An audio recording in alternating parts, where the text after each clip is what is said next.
The Auditor Regulation and External Reporting Bill. The question is that Part 1 stand part. But there is no speakers. We now move to the... Who is going for the call? We've got... Chair. A call, Claire Curran.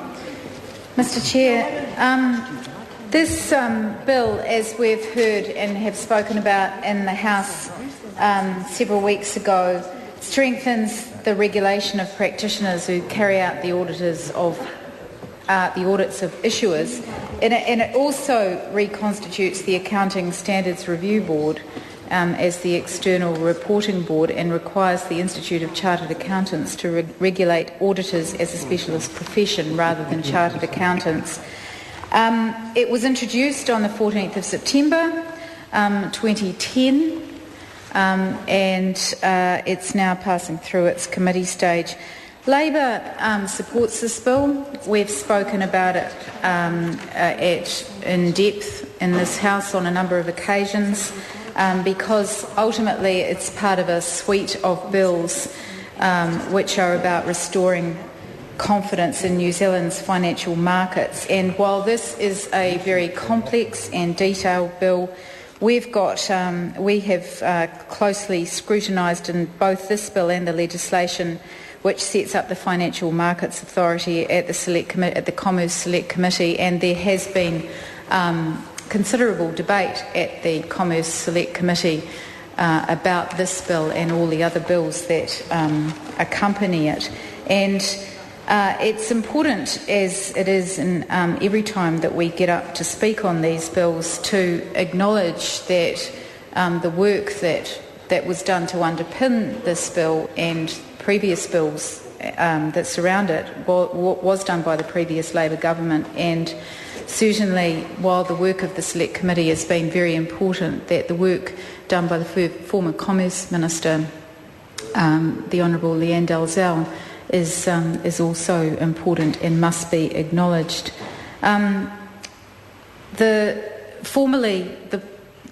just to recap, formerly the auditors that were regulated as chartered accountants, while this bill now requires the Institute of Chartered Accountants to regulate auditors as a specialist profession.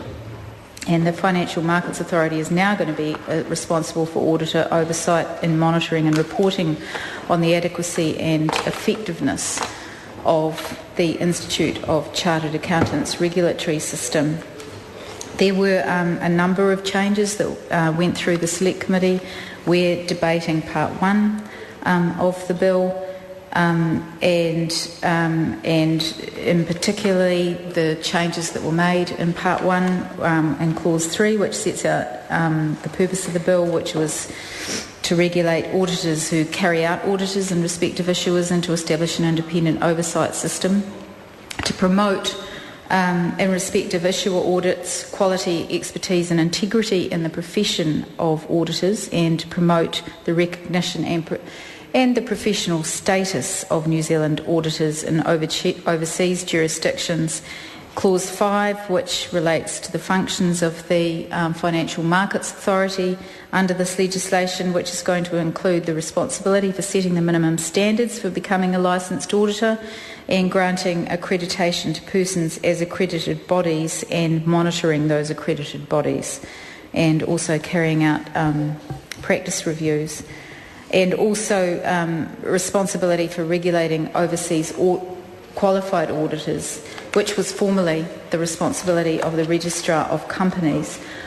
Also Clause 8, which stipulates that every person who acts as the auditor in respect of an issuer auditor must hold a licence, and there was quite a lot of discussion, and particularly in the submissions to the Select Committee around the licensing issue.